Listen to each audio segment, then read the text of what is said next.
মানুষ আমরা সবাই মরণশীল, মরব, কবরে যাব, হাসরে যাব। সেখানে একটা ব্রিজ হবে, যে ব্রিজটার নাম হবে পুল সেরাত। বলেন কি নাম? সেটা ছোটখাটো হবে না, 30,000 বৎসরের রাস্তা হবে। সেটা বাঁশের কোনো সাঁকোর মতো এতটা প্রশস্ত হবে না, আরো অনেক চিকন হবে, চুলের মতো হালকা হবে,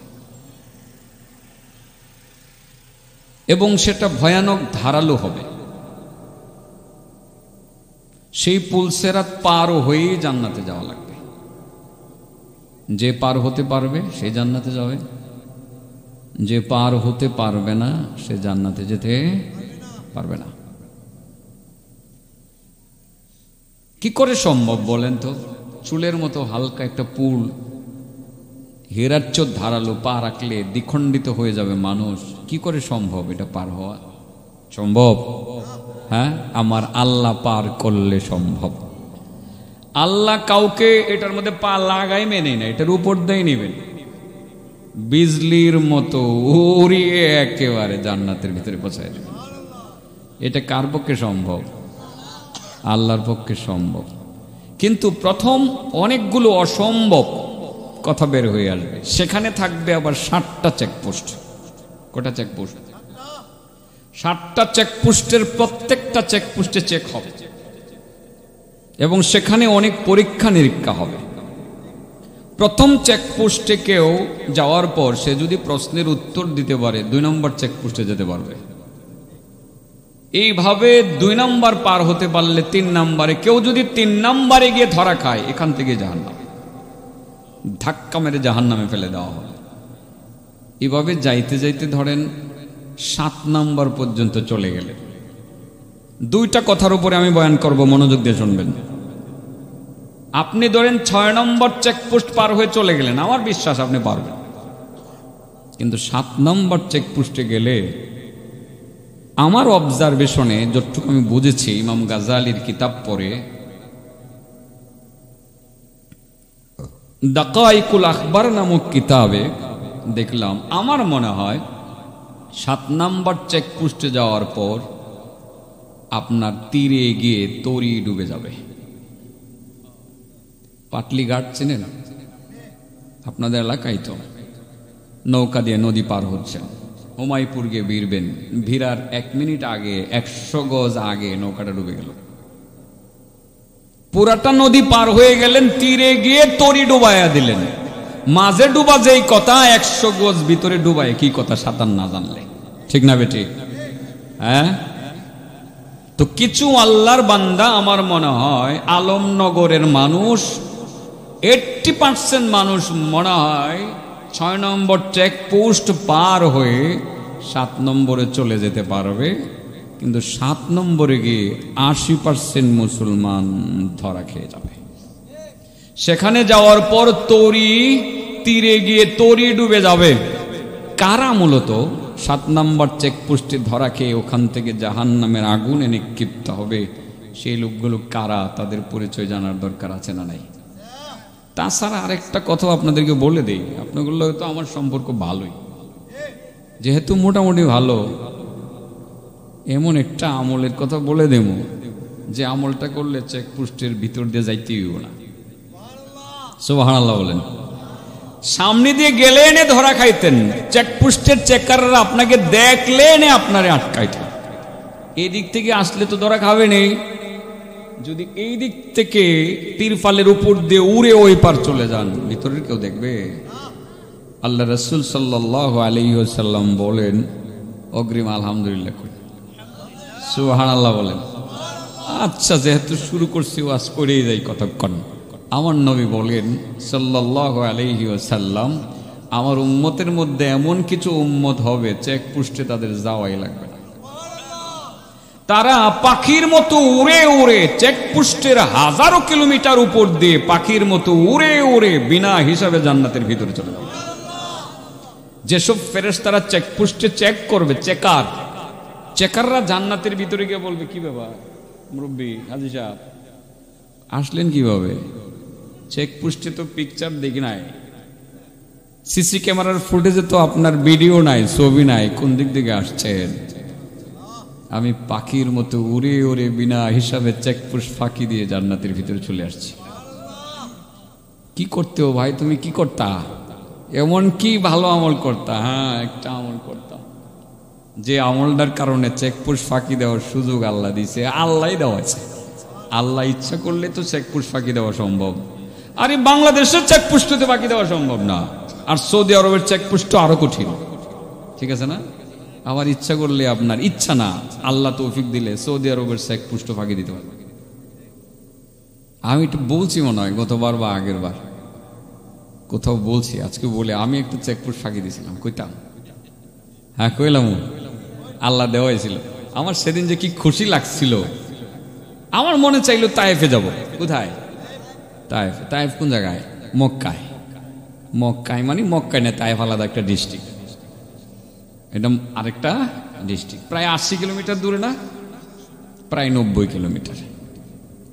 তো আমি তো 2011 সালে দুর্বল না মানে সবল, জোয়ান, দাড়িটারি এতটা ফাঁকছে না, মোটামুটি কাছেই আছিল, তাই না? তো আমার হঠাৎ করে মনে চাইল আমি তায়েফে যাব। কিন্তু হাজি যারা ইয়াং, এদেরকে তায়েফে যাওয়ার পারমিশন সাধারণত এমনিতে দেওয়া হয় না, আবার মুরব্বীদেরকে আটকায়ও না সেই রোদে। কিন্তু আমি তো ইয়াং, আমার মনে চাইল তায়েফ যাবো। আমার কথা হইলো, তায়েফে আমার নবীরে পাথর দিয়ে মারছে, এই কাফের গোষ্ঠী যদি এক একটা পায়, মনের কথা আর কি, একদম বট্টা বানাইলাম মাইরা। মনের ভিতরে একটা জিদ জন্মাইছে, আসলে পামুক হই সে সময়ের কাফের, আর এখন কাফের বংশধর আর পামুক হই, কিন্তু মনের ভিতরে জিদ জন্মাইছে, আমার নবীরে পাথর দিয়ে মারছস, তোরারে ফাইলে আমি পাথর দিয়ে শেষমু। মনের ভিতরে একটা জিদ কাজ করতেছে। ওই সময় চিন্তা করলাম যাবো কিভাবে, প্রাইভেট কার নিয়ে যেতে হবে। সৌদিয়ান একজন ড্রাইভার, এই কথা মনে রাখেন, উড়াই দিব, মনে আসেনি? উড়াই কোন জায়গায়? জান্নাতে। চেকপোস্টের চেকাররা খবরও পাইত না। মন থাকবো না চাচা কথাটা? ব্যবস্থা করতেছি। আর এই আয়াতই তো আমি তিলাওয়াত করছি, দেখবেন সিরিয়ালেই আইব, সব যা বলতেছি সব সিরিয়ালে আসবে। এখন চেকপোস্টের কথা বললে নেই, এটারও আমার উদ্দেশ্য আছে, বলার পেছনে আমার কারণ আছে, এমনি তো আমি এটা বলতেছি না। তো গেলাম, ড্রাইভার একজনের সাথে কথা বললাম, আরবি ড্রাইভার, বুইরা ড্রাইভার। বললাম ভাই তুমি কি তায়েফ যাইবা? সে বলল যাবো। যাবো বললে আবার বলতেছে আল্লাহ ইয়া হাজ্জি লাজিম 500 রিয়াল, মানে ওই দেশের প্রচলিত আরবি আর কি, শুদ্ধ আরবি তারা বলে না। হাজি 500 রিয়াল কিন্তু দিতেই হবে, কমে দিলে যাব না। 500 রিয়াল ধরেন বর্তমান সময়ে 17,000 টাকা হবে। আমি বললাম ওকে খালাস ইনশাআল্লাহ, আনা মুস্তাইদ, আমি রেডি আছি। কল্লা ইয়া হাজ্জি ইরকাব, এরা কথার কথা আল্লাহ বলে, হাজি উঠো। ওরে গাড়িতে উঠলাম, জামু কই? তায়েফে। ওরে 1 মিনিট পরে উঠার পরে আমার ড্রাইভার বললে আল্লাহ ইয়া হাজ্জি শোয়াইয়া মুশকিলা। আমার হাজ্জি প্রবলেম আছে। কি প্রবলেম? কহে না তাফতিশ, ওখানে একটা চেকপোস্ট আছে, এই যে চেকপোস্ট।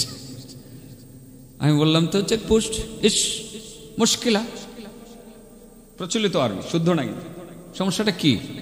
পরে আমার দাড়ি হাত দেয়, কান্তে সাপ, তুমি যুবক, সৌদিয়ান পুলিশ তোমার বিশ্বাস করবে না, তারা বলবে যে তুমি সৌদি আরব থেকে যাইবা, তাই গিয়ে পলাইবা। আমি বললাম চেকপোস্টে গেলে আমার যে পাসপোর্ট আছে, পাসপোর্ট তো নাই, পাসপোর্ট মোয়াল্লেমের কাছে, আমার যে আইডি কার্ড আছে, আমি হাজ্জি হজ করতে আসছি, আমার কি জেলে নিবে নাকি মক্কায় ফেরত দিবে? না, মানে চেকপোস্ট অতিক্রম করতে দিবে না, ফেরত পাঠাবে মক্কায়। আমি বললাম তাইলে অসুবিধা নেই, পাঠাইলে পাঠাইবো, চলে আসবো। হে বাবু হেরে নিয়ে আবার বাড়ানা দিই, হে হাজ্জি ওয়াল্লাহ লাজিম 500 রিয়াল, হাজ্জি আমারে কিন্তু 500 রিয়াল দিতে হইব। আমি বললাম ইনশাআল্লাহ দেবো। হে আবার খুশি, রওনা দিছে। চেকপোস্টের দিকে যাওয়া শুরু করলাম, গেলাম, ভিতরে গেলে ইমন করতেছে, আইরে তাই আমি যাইতে পারবো না। হ্যাঁ, গাড়ি গালি চেক হইতেছে। আর ওই দেশের চেকপোস্ট, একটা পুলিশ, মন্ত্রী মিনিস্টারের কোনো খাতির নাই, চেক যারে করবে সে করবে, যারে ছাড়বে, যারে আটকাবে।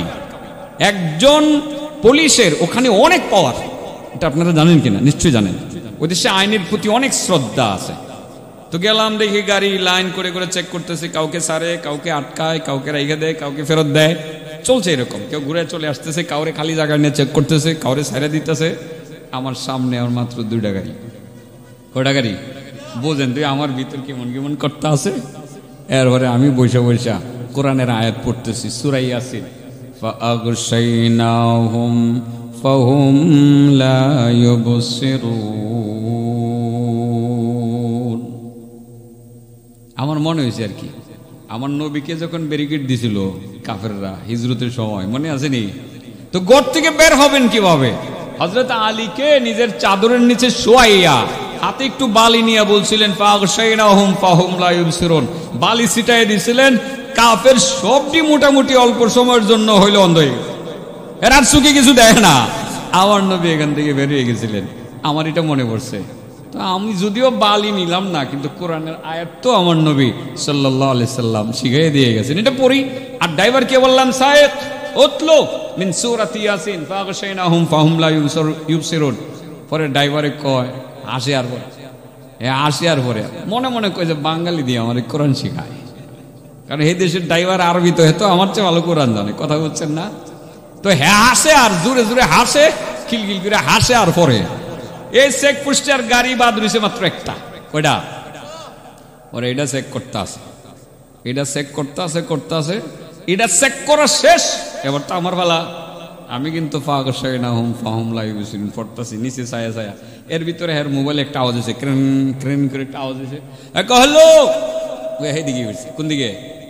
আমার যে গাড়ি আছে এটারে সে ইশারা করার বা থামো এটা বলারও সুযোগ পাইছে না, হ্যালো কইতাছে, থামো না বললে গাড়ি থেমে থাকবো নাকি? হ্যাঁ, গাড়ি দিছে দৌড়, 100 গজ সামনে গিয়া লাফায় আর গাড়ি চালায়। কল্লা বাঙালি হাজি মুতাওয়া কবি, সে বলতেছে বাঙালি বহুত বড় আলেম, ভাই তুমি বিরাট একটা কাম করলা, কোরআনের আয়াত শিখাইলা। হে গাড়ির মধ্যে মানে মনে হয় নাইচা নাইচা গাড়ি চালাইতেছে আর কি। আমি চিন্তা করলাম, আমি মনের ভিতরে আবেগ নিয়ে তায়েব দেখতে চাইছিলাম, হালিমা সাদিয়ার বাড়িতে যাব। যে হালিমা সাদিয়া আমার নবীকে ছোটবেলা দুধ খাওয়াইছে, আমি একটা আবেগ নিয়ে যাইতে চাইছিলাম। আমার আল্লাহ বুঝি আমার চেকপোস্টটা ফাঁকি দেওয়াইছে, তা না হয় সম্ভব ছিল। আল্লাহ যদি চেকপোস্ট ফাঁকি দেওয়ায় তাহলে দেওয়াই পারতো না? এইটা যেমন ফাঁকি দেওয়াইতে পারছে, হাসরের ময়দানে ফুলসেরাতে 60টা চেকপোস্ট ফাঁকি দেওয়াইয়া আপনারে উড়াইয়া আমার আল্লাহ পাখির মতো উড়াইয়া চেকপোস্টের উপর দিয়ে বিনা হিসাবে জান্নাতে দিতে পারবে। আমি এই যে আমার নবীর সুন্নতটা পালন করলাম, নবী ফাগশাইনাহুম ফাহুম লা ইউবসিরুন, এই বরকতে আল্লাহ চেকপোস্ট ফাঁকি দেওয়াইছে না? আমার ভাই সুন্নতের কথা বলে গেছে না? বলে গেছে। আসলে আমার নবীর তরিকার মধ্যে শান্তি, এটাতেই সফলতা। তবে একটি কথা, কিছু দুষ্কৃতিকারীর আমার নবীর বিরুদ্ধে অবজেকশন থাকতে পারে, দুষ্কৃতিকারী যারা ইসলাম বিদ্বেষী। যেমন ফাগশাইনাহুম ফাহুম লা ইউবসিরুন বলে নবী বের হয়ে গেলেন, আলীরে বিছানার নিচে মানে চাদরের নিচে রাইখা দিয়ে গেলেন, ঠিক আছে না? অনেকে বলবে তাহলে কি নবী সাল্লাল্লাহু আলাইহি সাল্লাম নিজের স্বার্থে নিজে বাইচা গেলেন আর আলীকে মরার জন্য রাইখা দিয়ে গেলেন? নাউজুবিল্লাহ বলেন। আসলে এই যে একটা অভিযোগ নবীর উপর উত্থাপন কেউ কেউ করতে চায়, এটা অত্যন্ত ভয়ানক ভয়ানক অভিযোগ। আমার নবী চাদরের নিচে রাইখা গেছিলেন, জান্নাত শূন্যে রেখে গেছিলেন। আমার আল্লাহ জানাই দিছিলেন, ও নবী আলীরে রাইখা থুয়ে দাও, কিচ্ছু হবে না, আমি আছি। আমার নবী আমার আল্লাহর সিদ্ধান্তের বাইরে কোনো কিছুই করতেন না, জান্নাত শূন্যই করে গেছিলেন। তবে কথা হলো যে কেন আলীকে রেখে গেছিলেন, এই জায়গাতে আমার একটা কথা আছে আপনাদের জন্য, এই কথাটা বলার জন্য এই আয়াতটা পড়ছিলাম। আলীকে রেখে গেছিলেন কেন? কারণ জানেন? কারণ হইল আমার নবী ছিলেন আল আমিন, বিশ্বস্ত আমানতদার।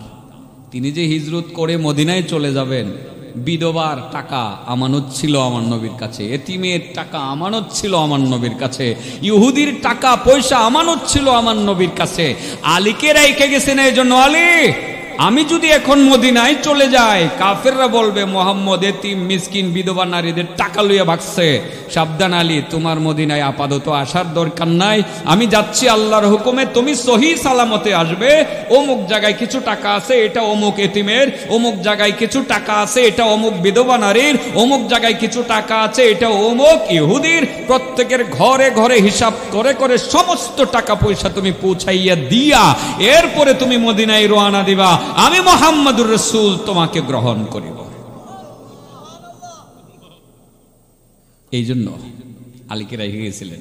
তাইলে আমার নবীর জীবদ্দশায় আমানতের গুরুত্ব আমার নবীর মধ্যে কেমন ছিল? আমরা তো মাইসের টাকা মাইরা দিতে অভ্যস্ত, দোকানে বাকি খাইয়া দিতাম চায় না, টাকা কর্জ নিয়ে দিতাম চায় না। বাবা একটা কথা মনে রাখবেন, 70 বছরের নামাজ রোজা হজ জাকাত সব বাতিল, কিচ্ছু কামে আইব না। ইচ্ছাকৃতভাবে যদি কারো 1টি টাকা আপনি আত্মসাৎ করেন বা মেরে দেন, 1টি টাকা ইচ্ছাকৃতভাবে, পানের দোকানের পান খাইছিলেন 5 টাকা ইচ্ছাকৃতভাবে মেরে দিলেন, বলে না ইচ্ছাকৃতভাবে, না দিলে কি হইব? সারা জীবন পান খাইছি, 1-2টা পান তো মাগনা খাওয়া নয়, ইচ্ছাকৃতভাবে আপনি মাইরা দিয়ে দিলেন না, এটা আপনার আটকায় থুয়ে দিব, আপনি জান্নাতে যেতে পারবেন না। নাউজুবিল্লাহ বলেন। নামাজ রোজা সব ঠিকঠাক আছিল, আপনি জান্নাতে যাইতেন, কিন্তু সেখানে ঝুলানো থাকবে ঋণ পরিশোধ করে আসো, ঋণ পরিশোধ করে আসো। কোত্থেকে করবেন? সেখানে কি আপনি টাকা নিয়ে যাবেন? আপনার ছেলে মেয়েরা বস্তা ভরে কবরে টাকা দিয়ে দিল, ওই টাকা নিয়ে কি হাসরের মাঠে হাজির হতে পারবেন? এগুলো উলু খাইব, পৌঁছবে কবরের মধ্যে, আপনি হাসরের মাঠে যেতে পারবেন না। অতএব যে কোনো মানুষের কাছ থেকে আপনি টাকা কর্জ করেছিলেন, মুসলিম হোক অমুসলিম হোক, কারো টাকা আপনি মাইরা দিলেন, মাইরা দিয়া আপনি বহুত বড় আল্লাহর ওলি হয়ে গেলেন। নামাজ পড়েন, রোজা রাখেন, হজ করেন, জাকাত দেন, বহুত বড় আল্লাহর ওলি হিসাবে মানুষও জানে, অনেক ভালো মানুষ। আপনি মারা গেলেন, আল্লাহ বলবেন হক্কুল ইবাদ, তুমি নষ্ট করে আসছো, আমার হক নষ্ট করলে আমার এখতিয়ার ছিল তোমাকে ক্ষমা করার। হ্যাঁ, হক্কুল ইবাদের ক্ষেত্রে আমার এখতিয়ার থাকলেও আমি কিন্তু আমারটা মাফ করব, কিন্তু বান্দার কোনো হক আমি মাফ করব না, আমি মাফ করব না। তুমি হক আদায় করে দিয়ে আস, সম্ভব? হ্যাঁ, 100 বার মরতে পারবেন, 100 বার শহীদ হইতে পারবেন, জীবিত হইতে পারবেন। 1টি টাকা যদি আপনার দায়িত্বে ঋণ থাকে, ইচ্ছাকৃতভাবে কারোর টাকা আপনি আত্মসাৎ করে থাকেন, মনে রাখবেন জান্নাতে যেতে পারবেন না। হাদিস তো আরেকটা আইসা বলছে, বুঝতাম তাহলে এটা কোয়ার পরে উড়াই দেই না, উড়াই কই দিমু, চেকপোস্টে যাওয়ার দরকার নাই। 7 নম্বরে ধরা খাইব কাটা হিডি তো কইছি না, কইছি কথাই খালি কথা বাড়তে আছে। আচ্ছা, বাঁচতে বাঁচতে যদি আপনার এই 11:30 বাজে, অসুবিধা হইতো না তো? আচ্ছা, যদি অসুবিধা না হয় তা আমি একটু বাজায় এলাই। হ্যাঁ, একটা হাদিস বলি, মুহাম্মদ ইবনে আব্দুল্লাহ ইবনে জাহাশ রাদিয়াল্লাহু তাআলা আনহু থেকে বর্ণিত। তিনি বলেন, কুন্না বিফিনাইল মসজিদ হাইসু তুদাউল জানাজা, যে আমরা মসজিদে নববীর আঙ্গিনায় জানাজার মাঠে ছিলাম। আর নবী করিম সাল্লাল্লাহু আলাইহি সাল্লাম তো জানাজার নামাজের ইমাম, তাই না? আল্লাহ রাসূল হাজির সাল্লাল্লাহু আলাইহি সাল্লাম বলেন না, এটা কষ্ট লাগে, কষ্ট লাগে করে, এটা তো অনেক লাভ, অনেক লাভ, অনেক লাভ। সে লাভের বয়ান আজ করবো না, পড়বেন, বলেন সাল্লাল্লাহু আলাইহি ওয়াসাল্লাম। নবী করিম সাল্লাল্লাহু আলাইহি সাল্লাম জানাজার মাঠে হাজির। মুহাম্মদ ইবনে আব্দুল্লাহ ইবনে জাহাজ বলেন, হঠাৎ করে আল্লাহ রাসূলকে দেখলাম, ইজ রাফা রাসাহু ইলাস সামা, মাথা আকাশের দিকে উঠালেন, সুম্মা তাআতা বাসারা, তারপরে মাথা নিচের দিকে নামালেন। কোথায় নামালেন? নিচের দিকে নামালেন। নিচের দিকে নামানোর পর আল্লাহ রাসূল সাল্লাল্লাহু আলাইহি সাল্লাম কিছুক্ষণ শান্ত, এরপরে আবার কিছুটা জোরে আওয়াজ শুরু করলেন, সুবহানাল্লাহ সুবহানাল্লাহ সুবহানাল্লাহ, 3 বার জোরে জোরে বললেন। কয়বার? 3 বার বলে বললেন, আল্লাহ মা নাযালা মিনাত তাশদীদ, হায় কি কঠিন আযাব নাজিল হচ্ছে, হায় কি কঠিন আযাব নাজিল হচ্ছে। মুহাম্মদ ইবনে আব্দুল্লাহ ইবনে জাহাজ বলেন, ভয় পেয়ে গেলাম, কি আযাব নাজিল হইতেছে, কার জন্য আযাব নাজিল হইতেছে, কেন নাজিল হইতেছে? এই মুহূর্তে আল্লাহ রাসূলকে জিজ্ঞাসা করব, সাহসটাও নেই, কারণ নবীকে স্বাভাবিক মনে হচ্ছিল না, মনে হচ্ছিল অনেক চিন্তাগ্রস্ত। জিজ্ঞাসা করলে কিনা যে তিনি নবীজি বলেন, আমার মানে বুধ হচ্ছিল না, আমি বুঝতে পারতেছিলাম না। ভাবলাম আল্লাহ রাসূল যখন স্বাভাবিক হবেন তখন নবী করিম সাল্লাল্লাহু আলাইহি সাল্লামকে জিজ্ঞাসা করব, ইয়া রাসূলুল্লাহ, জানাজার মাঠে আসমানের দিকে মাথা উঠাইয়া মাথা আবার নিচে নামাইয়া 3 বার সুবহানাল্লাহ বলে আপনি বলছিলেন, হায় কি কঠিন আযাব নাজিল হইতেছে, কি কঠিন আযাব নাজিল হইতেছে, ইয়া রাসূলুল্লাহ কার জন্য আযাব নাজিল হচ্ছিল, কেন হচ্ছিল একটু বলবেন কি? ঠিক পরদিন আল্লাহ রাসূল স্বাভাবিক হওয়ার পরে তিনি জিজ্ঞাসা করেন, ইয়া রাসূলুল্লাহ, গতকাল জানাজার মাঠে আপনি এরকম করলেন যেটা ইতিপূর্বে আপনি করেন নাই, নবীকে বলবেন আপনি কেন বলছিলেন যে আযাব নাজিল হইতেছে, কার জন্য আযাব নাজিল হচ্ছিল একটু বলবেন, কেন নাজিল হচ্ছিল একটু বলবেন? আল্লাহ রাসূল বলেন, গতকাল জিজ্ঞাসা করলেও বলা যেত, আজকে যেহেতু বলছো এবার উত্তর শোনো, আমি দেখছিলাম ভয়ানক আযাব নাজিল হইতেছিল ওই সব লোকের জন্য যারা ইচ্ছাকৃতভাবে মানুষের টাকা মাইরা দেয়। নাউযুবিল্লাহ বলেন। ও সাহাবী, মনে রাখবা, তোমাদের কেউ যদি কুতিলা ফি সাবিলিল্লাহ, আল্লাহর রাস্তায় যদি শহীদ হয়, সুম্মা উহিয়া, এরপরে যদি আবার জীবিত হয়, আবারও শহীদ হয়, আবারও জীবিত হয়, শতবার জীবিত হয়ে শহীদ হতে পারবে। মা দাখালাল জান্নাহ হাত্তা ইয়াকজিয়া দাইনা, যতক্ষণ পর্যন্ত ঋণ পরিশোধ না করবে ততক্ষণ পর্যন্ত জান্নাতে যেতে পারবে না। মনে থাকবে কথাটা? টাকা মারে দিবেন। এই জন্য আমার নবী রিক্স নিয়ে আলীর শোয়েত হয়ে গেছেন, আলী শুয়ে থাকো, সব টাকা পয়সা দিয়ে আসো। আমি যাই নেই বলছি আল্লাহর কাছ থেকে, আমার নবী যাই নেই বলছিলেন আলীর কিছুই হবে না। হযরতে আলী 3-4 দিন পর্যন্ত তিনি ঋণ পরিশোধ করে 4 দিনের মাথায় গিয়ে আমার নবীর দরবারে হাজির হয়ে গেলেন। আমার নবী বললেন, সব ঠিকঠাক আছে ইয়া রাসূলুল্লাহ, সব টাকা পয়সা যার যার ঘরে ঘরে দিয়ে আসছি, পৌঁছে দিয়ে আসছি। নবী অভ্যর্থনা জানালেন আলীকে মসজিদে কোবাতে, ওই কোবা নামক জায়গাতে, মসজিদ তো তখন নির্মাণ হচ্ছিল মাত্র, এইখানে গিয়ে আমার নবীর সাথে সেখানে মিলিত হলেন। তাহলে আজ থেকে আমরা মানুষের টাকা পয়সা যারা বাকি টাকি আইন না খাইছি দিয়ে দিই না। আর যদি দিতে না পারেন বাবা অন্ততপক্ষে হাজিরা দিয়ে আসেন, ভাই 1 মাস সময় দিছো, আর 1টা মাস সময় দাও।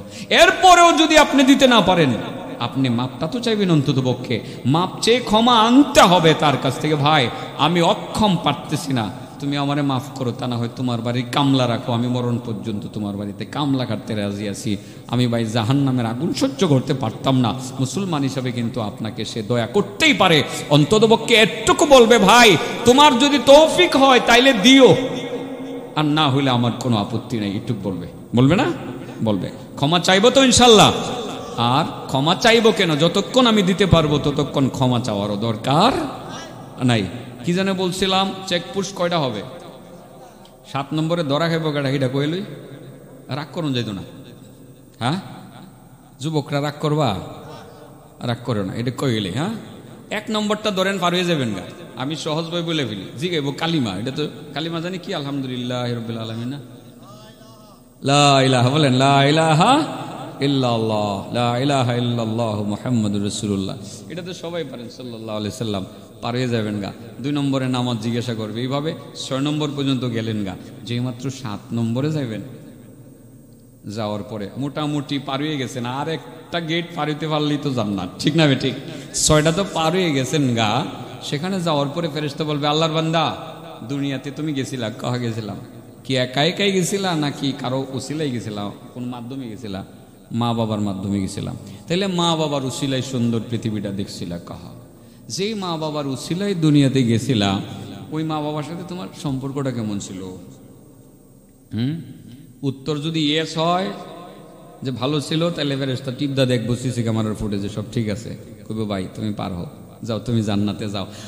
আর যদি উত্তরটা এমন হয় যে না, শেষ সময় আমার মার সাথে একটা ফেসবুকে বিয়ে করছিলাম, তো ফেসবুকের বিয়ে আছে না, মানে ইউটিউব, এরপরে আরেকখানে হোয়াটসঅ্যাপ, মেসেঞ্জার, এগুলোর মাধ্যমে পরিচিত হয়ে বিয়ে একটা করছিলাম, যে এটাকে কেন্দ্র করে আমার মার সাথে সম্পর্কটা ভালো ছিল না, বাবার সাথে সম্পর্কটা ভালো ছিল না। ফেরেশতা বলবে, এটা ফেসবুক কেন বলছি বাবা, আমাদের ছেলেরা তো তাই করে, এখন মা বাবার পছন্দকে গুরুত্ব দিতে চায় না, নিজে নিজে কুত্তিকে একটা ধৈর্য নিয়ে আসে, এটা এসে শ্বশুর শাশুড়ির সাথে মিলে না, তাই না? এইসব কারণে অনেক সময় দেখা যায় মা বাবার সাথে সম্পর্কটা নষ্ট হয়ে যায়। এই বউয়ের পাল্লাই পরে মা বাবারে ছাইরা ছেলে চলে যায় অন্যত্রে। এইসব কারণে মায়ের সাথে সম্পর্ক ভালো ছিল না বলার সঙ্গে সঙ্গে ফেরেশতা বলবে, আল্লাহর বান্দা তুমি শেষ পর্যন্ত তীরে আইসা তরিটা নিজের ইচ্ছা করে নিজে নিজে তুমি ডুবাইয়া দিলা, আমি তো তোমার চেকপোস্ট পার করতে পারবো না, এখান থেকে ধাক্কা মেরে জাহান্নামের আগুনে ফেলে দিবে, আপনি আর জান্নাতে যেতে পারবেন না। এই 7 নম্বরে গিয়ে ধরা খাইব আল্লাহর বান্দা কারা? যারা পিতা মাতার অবাধ্য সন্তান। বুঝাইতে পারছি কথাটা? এলে মা বাবার সাথে খারাপ ব্যবহার করবো বন্ধুরা। যাদের মা বাবা আছে আজকে খুশি করে ফেলবা, যাদের মা বাবা নাই আপনারা বলবেন হুজুর না, মা বাবার সাথে তো ঝামেলা একটা আসিলই, এখন তো মারা গেছে, এটা সুরাহা করবো কিভাবে? যারা মা বাবা আছে এরা তো আজকেই সুরাহা করে ফেলবে, আমার যে মা বাবা নাই আমি সুরাহা করবো কিভাবে? আপনার মনে এমন একটা প্রশ্ন থাকতে পারে না? আপনাকে ছোট্ট একটা টিপস দিয়ে দিই, প্রত্যেক দিন অন্তত পক্ষে 5 বার 5 ওয়াক্ত নামাজের পরে মা বাবার জন্য দোয়া করবেন, রব্বির হামহুমা কামা রব্বায়ানি সগীরা, ইনশাল্লাহ মা বাবা খুশি হয়ে যাবে। এর চেয়ে বেশি কিছু বললাম না। তাহলে 7 নম্বরে চেকপোস্টে ধরা খাবে পিতা মাতার অবাধ্য সন্তানেরা। বুঝাইতে পারছি? এবার কারা ওই চেকপোস্টের ভিতর দিয়ে যাবেই না, পাখির মতো উড়ে উড়ে তারা চেকপোস্ট ফাঁকি দিয়ে জান্নাতে চলে যাবে, সেটাই আছে। আল্লাহ রাসূল সাল্লাল্লাহু আলাইহি ওয়াসাল্লাম বলেন, আমার কিছু উম্মত পাখির মতো উড়ে উড়ে চেকপোস্ট ফাঁকি দিয়ে বিনা হিসাবে তারা জান্নাতে চলে যাবে। ফেরেশতারা বলবে, ভাই আসছো কোন দিক দিয়ে? চেকপোস্টের মধ্যে দেখলাম না তো। ফেরেশতারা বলার পরে আল্লাহর বান্দারা বলবে যে আমরা তো পাখির মতো উড়ে উড়ে জান্নাতের ভিতরে চেকপোস্ট ফাঁকি দিয়ে চলে আসছি। কিভাবে আসলা, কি করতাম? আমরা একটা আমল করতাম, বৎসরে একটা মাস আসতো, মাসটার নাম হলো রমজান মাস। সুবহানাল্লাহ বলেন। আপনার তো সবাই আমার চিনে নেই, আমি আসলেও আজ লাস্টে করি কোরআনের যে আয়াত তিলাওয়াত করছি এটার লগে মিলাইতেছি এখন, ঠিক আছে না? মিলাইতেছি। রমজান মাস নামে একটা মাস আল্লাহ আমরা দিছিল। এই মাসে কোরআন নাজিলের মাস। এই মাসে আমরা আল্লাহকে খুশি করার জন্য রোজা রাখতাম। আর রোজার যে শিক্ষাটা তাকওয়াটা অন্তরে ধারণ করে বাস্তবায়ন করতাম। সত্যিকার যে রোজার শিক্ষা তাকওয়া অর্জন করে সে তো কোনোদিন পিতা মাতার সাথে নাফরমানি করতে পারে না, সে তো নামাজ ছাড়তে পারে না। আমরা আল্লাহকে খুশি করার জন্য আমরা রোজা রাখতাম। আর রোজা আল্লাহকে খুশি করার জন্য এটা রাখার কারণে মহান আল্লাহ আজ আমাদেরকে পাখির মতো উড়াইয়া উড়াইয়া সব কয়টা চেকপোস্ট ফাঁকি দেওয়াইয়া বিনা হিসাবে জান্নাতের ভিতরে পৌঁছায় দিছে। রমজান মাস আইতাছে নি, রোজা রাখুন তো, নিয়ত আছে না সবার?